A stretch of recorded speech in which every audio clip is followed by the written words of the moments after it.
आज हम लोग रीजनिंग के एक और महत्वपूर्ण टॉपिक आकृतियों की गणना और आकृतियों की गणना में भी एक महत्वपूर्ण टॉपिक आयतों की गणना और चतुर्भुजों की गणना, इस पे चर्चा करेंगे।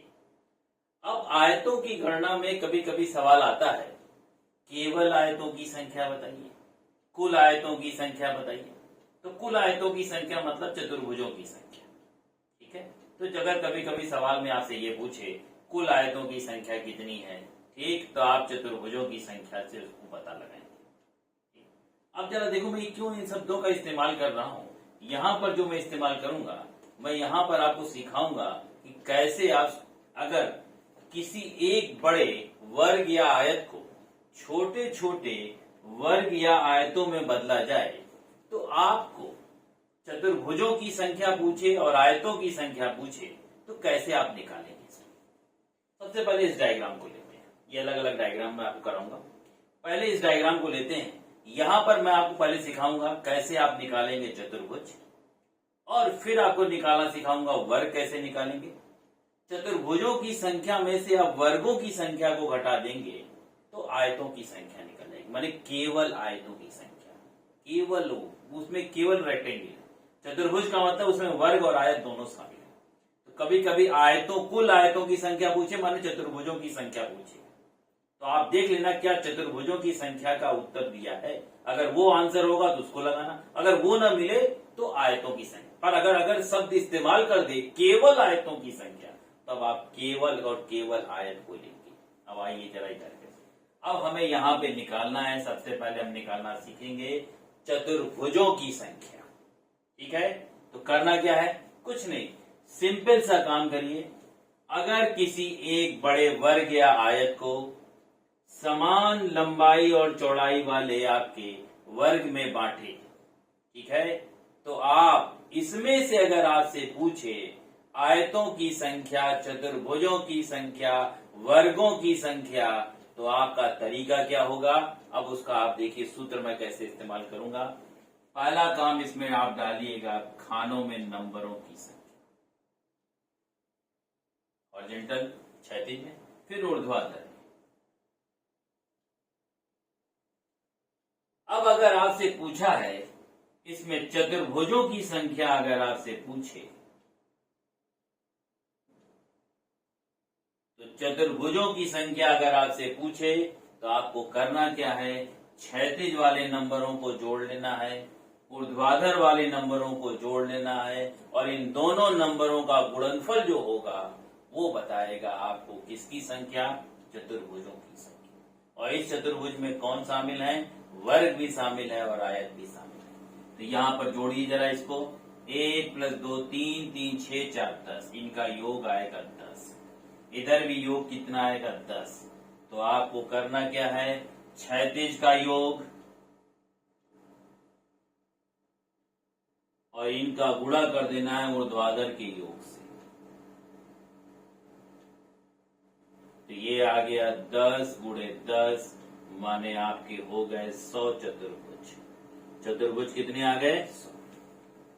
अब हमको चूंकि आयतों की संख्या पूछा है तो हमें पहले वर्ग निकालना पड़ेगा, डायरेक्ट आयत नहीं निकल पाएगा। आयतों की संख्या निकालना एक मुश्किल काम इसमें।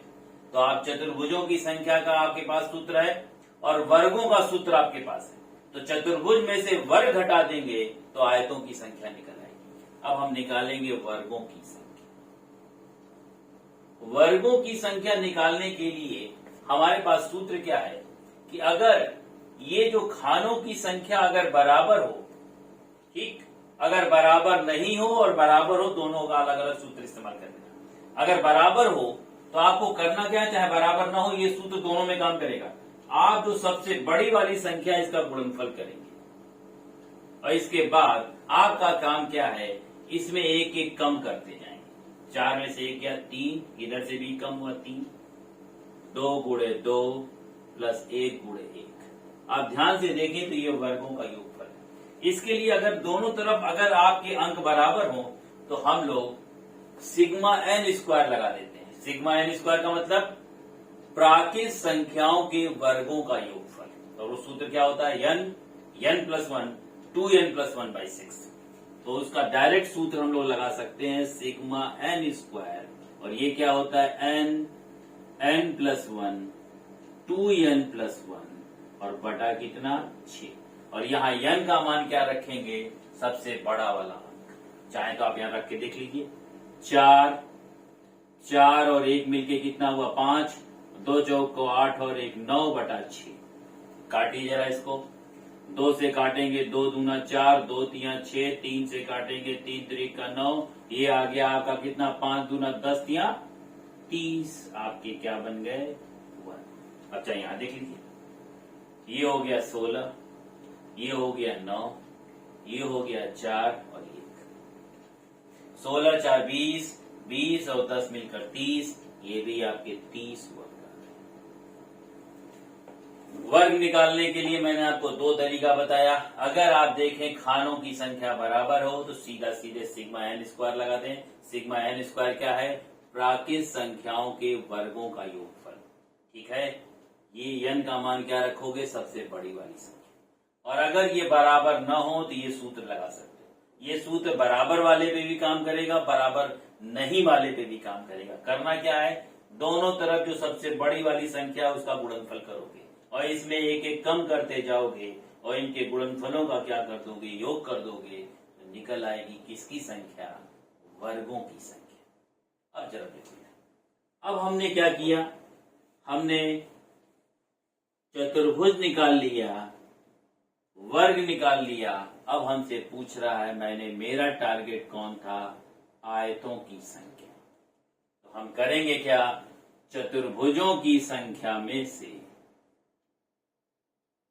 हम घटा देंगे किसकी संख्या, वर्गों की संख्या। चतुर्भुज हमारे पास कितने आए 100, वर्ग कितने आए 30, तो हमारे आयत कितने हो गए 70। तो कभी भी इस तरह के डायग्राम में आपसे अगर जो बराबर बराबर संख्याओं में बांटने की बात करे और इसमें अगर आपसे पूछे आयतों की संख्या, तो आप तरीका क्या अपनाइएगा, फटाफट इसके अंदर नंबर डालिएगा, इनके अंकों का योग, 36 का योग, ऊर्ध्वाधर का योग, इनका गुणनफल करिएगा तो चतुर्भुज आएगा।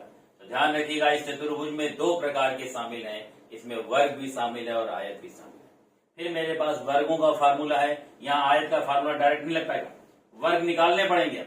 फिर वर्गों का फार्मूला क्या है, अगर ये बराबर हो तो सिग्मा एन स्क्वायर, और अगर बराबर नहीं हो चाहे बराबर हो, सबसे बड़े वाले संख्या का करो गुणनफल करो और दोनों में एक एक कम करते जाओ। तो ये प्रक्रिया तब तक चलेगी जब तक किसी के एक लास्ट में 1 ना आ जाए। इनको जोड़ लोगे तो वर्ग आ जाएगा, और चतुर्भुज में से वर्गों को घटा दोगे तो क्या निकल के आ जाएगा, आयत। अब डायग्राम नंबर 2 पर आते हैं। डायग्राम नंबर 2 आपसे क्या कहता है, अब इस पे चलते हैं। यही काम यहाँ भी करेंगे हम लोग। क्या निकालेंगे हम लोग, सबसे पहले चतुर्भुज, चतुर्भुज के बाद क्या निकालेंगे, वर्ग, और वर्ग के बाद क्या निकालेंगे, आयत। अब डायग्राम नंबर 2 पे हम लोग आते हैं, सेकेंड डायग्राम। ठीक, तो डायग्राम नंबर 2 है, तो डायग्राम नंबर 1 को हटा देते हैं ताकि कोई कंफ्यूजन न रहे। नंबर डालिए 1 2 3 4, 1 2 3 4 5, अलग अलग है। ऊपर के अंकों का योग 10, इधर के अंकों का योग 15। ठीक, चाहे तो यहाँ जोड़ लो, 1 + 2 + 3 + 4, ये 36 का योग, और इसमें गुणनफल करना है किसका, ऊर्ध्वाधर का योग, 3 + 4 + 5, ये आ गया 10, ये गुणे 15, और ये आ गया कितने चतुर्भुज 150। वर्गों की संख्या निकालना है तो मैंने क्या बोला, जो सबसे बड़े अंक है इनका गुणनफल करोगे। अब यहाँ सिग्मा एन स्क्वायर नहीं लग पाएगा। सिग्मा एन स्क्वायर के लिए क्या था, मैंने बोला कि दोनों तरफ संख्या बराबर हो तब सिग्मा एन स्क्वायर लगाएगा।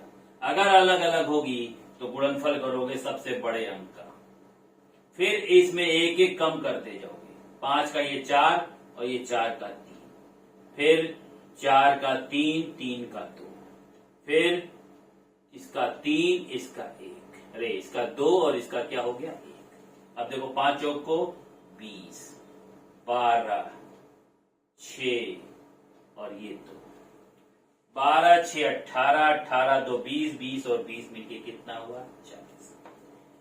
150 चतुर्भुज वर्गों की संख्या 40।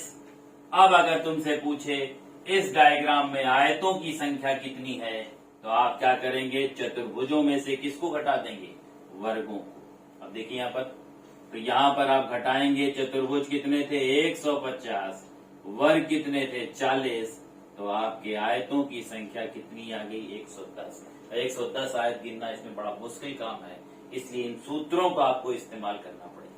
कभी भी अगर आपसे पूछे केवल आयतों की संख्या बताइए, तो आप ये केवल आयतों की संख्या है।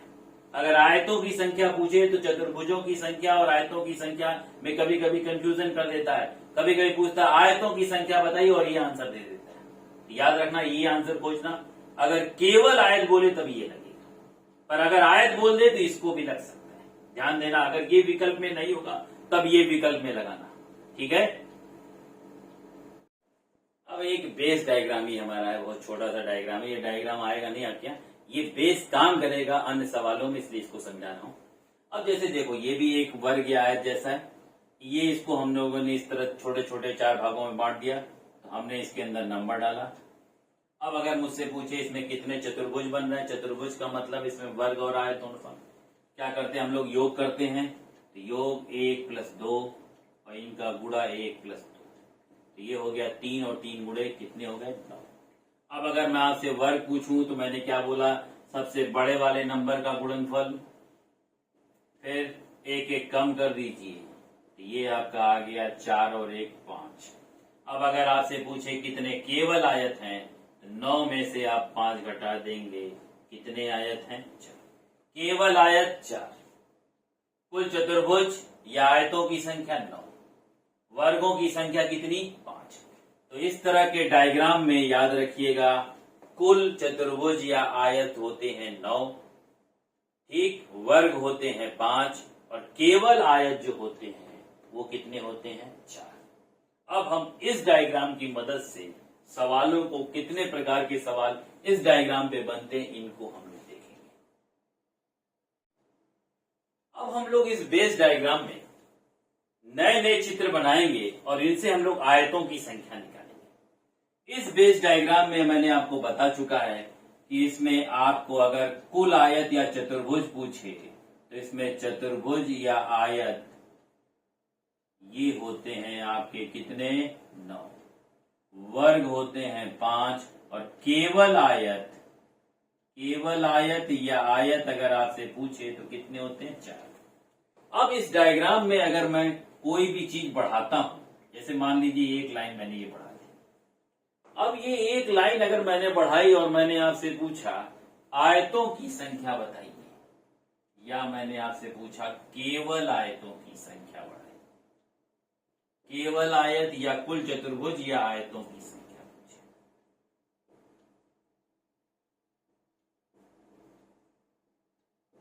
तो हमारा बेस डायग्राम कितना था 9, केवल आयत कितने थे 4। अब जरा देखो, केवल इसके कारण कितने आपके आयत बढ़े, अब मैं ये देखूंगा। इस लाइन के कारण अगर आप ध्यान से देखें, एक आयत आपका ये बना, एक आयत ये बना, और इसके बाद एक आयत ये बना। इसका मतलब ये अगर मैं किसी एक खाने में एक लाइन बढ़ा दूं, तो यहां पर 3 आयत बढ़ जाती है। इसका मतलब मैं यहाँ 3 जोड़ दूंगा, ये कितने हो जाएंगे 7, और यहाँ 3 जोड़ दूंगा तो कितने हो जाएंगे 12। तो आयत या चतुर्भुज पूछे तो ये हो जाएंगे 12, और यहाँ पर केवल आयत पूछे तो कितने हो जाएंगे 7। अब अगर इसी डायग्राम में सब तरफ मैं ऐसे बढ़ा दूं,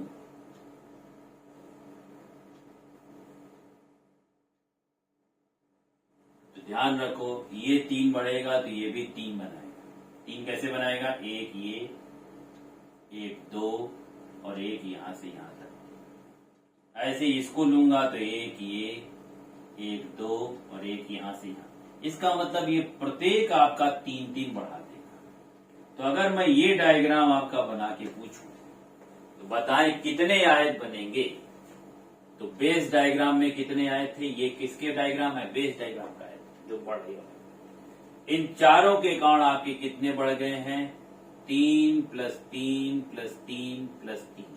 देखो अगर ध्यान रखना किसी एक में नहीं रहेगा तो उसमें 1 3 हटा देना, 2 में नहीं रहेगा 2 3 हटा देना। तो ये आपका हो गया 12 12 और 4 16 है।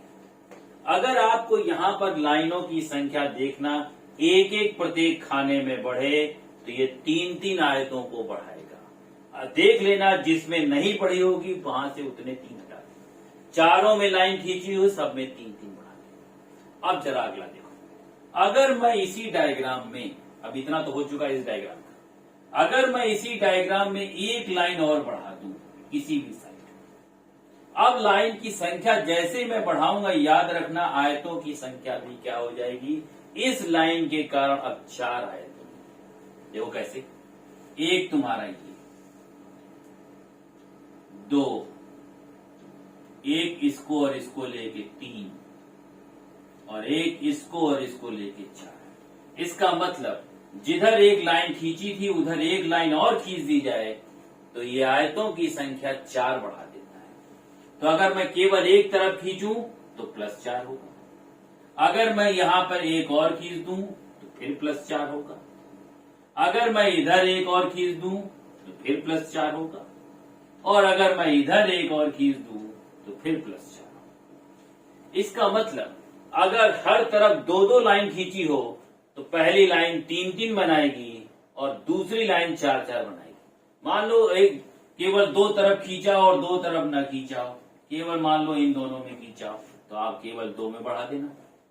तीसरी तरफ खींचा हो, केवल 3 तरफ खींचा हो तो एक 4 और बढ़ा देना।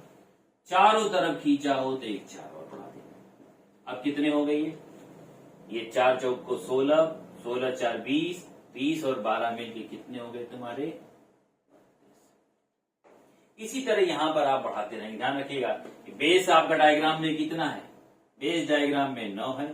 इसके अलावा जितना ये बना है, ये 4 चौक को 16, 3 चौक को 12, 16 और 12 28 और जोड़ दोगे तो इस डायग्राम में तुम्हारे कुल चतुर्भुज या आयतों की संख्या आ जाएगी 28 और 9 मिलकर 37।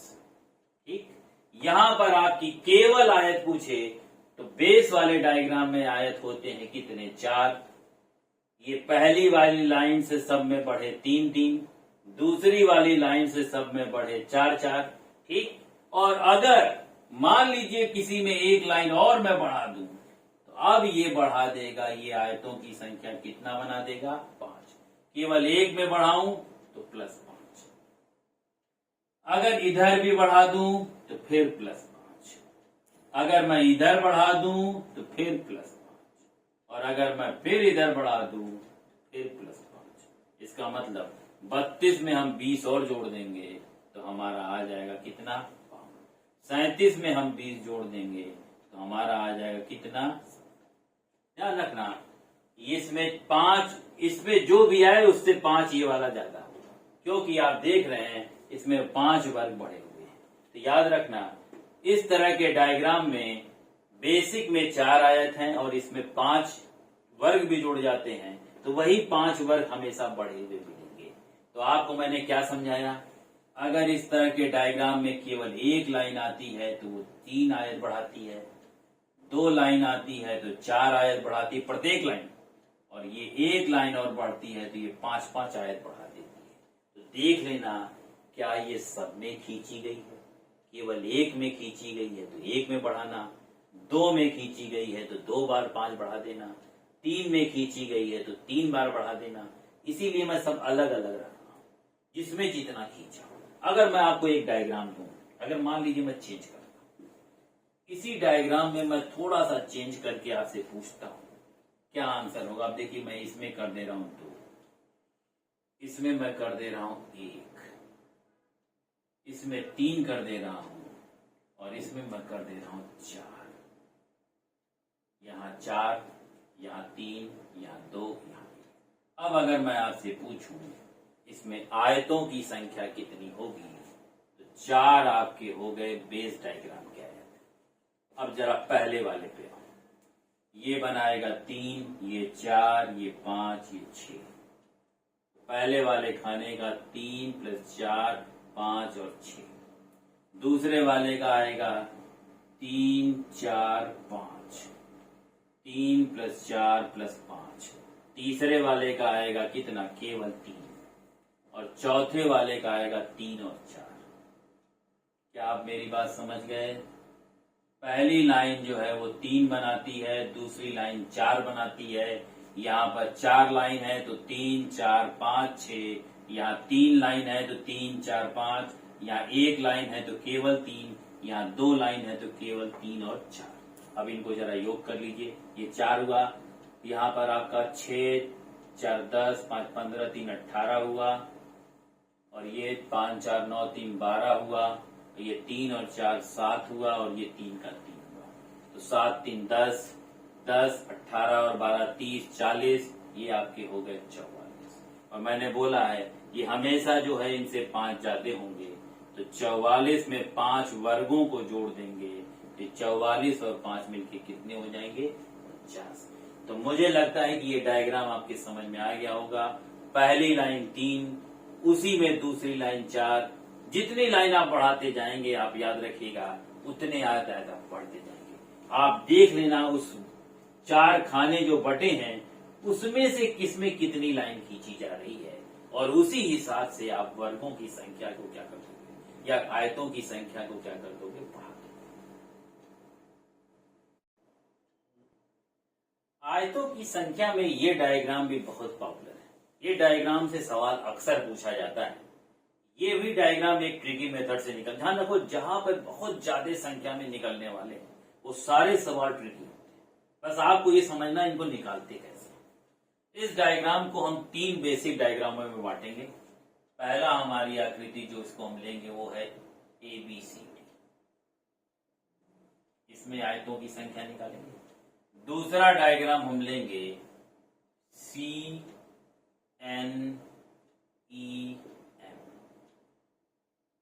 और तीसरा डायग्राम हम लेंगे जो अलग से बना हुआ है JKLM। इसके बाद देखेंगे क्या इन डायग्रामों को आपस में मिलाकर कुछ आयत बनते हैं कि नहीं बनते। पहले हम इनमें नंबर डालेंगे। ध्यान रखिएगा, आपको अगर इस तरह की संख्या दिखाई दे और एक ही तरफ लाइन खींची हो, तो आपसे अगर आयतों की संख्या पूछे तो आप खाने में नंबर डाल के इनको जोड़ देंगे तो यहाँ पर आ जाएंगे आयतों की संख्या। कितने आयत बने, 3। यहाँ पर जरा देखिए 1 2 3 4 5 6, तो इसमें कितने आयत बनेंगे, इनको जोड़ दीजिए। ठीक, अब देखिए 1 2 3 3 3 6 4 10 10 5 15 और 6 मिलकर 21 आयत। इस डायग्राम में 21 है। यहां पर आइए 1 और 2 मिलकर 3 आयत। अब हमारा काम क्या है, क्या इनको आपस में जोड़ने पर कोई आयत बन रहे हैं क्या। अगर मैं डायग्राम नंबर 1 और डायग्राम नंबर 2 को जोड़ूं तो इनसे मेरा एक आयत बढ़ेगा, ये बड़ा वाला एक आयत बनेगा। कौन बनेगा, AEF। अगर डायग्राम नंबर 2 और डायग्राम नंबर 3 को मैं जोड़ूं तो मेरा एक आयत बढ़ेगा, कौन, ONKL। इसका मतलब एक आयत यहां बढ़ गया, एक आयत यहां। अब अगर हमें निकालना है कुल आयत कितने होंगे, केवल आयतों की संख्या ये पूछ रहा है, तो यहाँ पर 3 आयत, यहाँ 21 आयत, यहाँ 3 आयत, यहाँ 1। तो हम जोड़ देंगे 3 + 21 + 3 + 1 + 1। 3 और 21 24, 24 3 27, 1 28, 1 29। तो यहाँ आयतों की संख्या कितनी हो जाएगी, 29। इस डायग्राम में आप नंबर डालिए। जैसे ही आप नंबर डालें, इनका योग करेंगे तो ये आपको बताएगा आयतों की संख्या। इस डायग्राम को आप 2-3 पार्ट में डिवाइड कर दीजिए। इसके बाद अलग अलग पार्ट का आप आयत निकाल लीजिए। इसका दिमाग ये लड़ाई की क्या इनको जोड़ने पर कोई 2 डायग्राम या 3 डायग्राम जोड़ने पर आयत बन रहे हैं क्या, उनको अलग से निकालिए। इसके बाद सबको जोड़कर कुल आयतों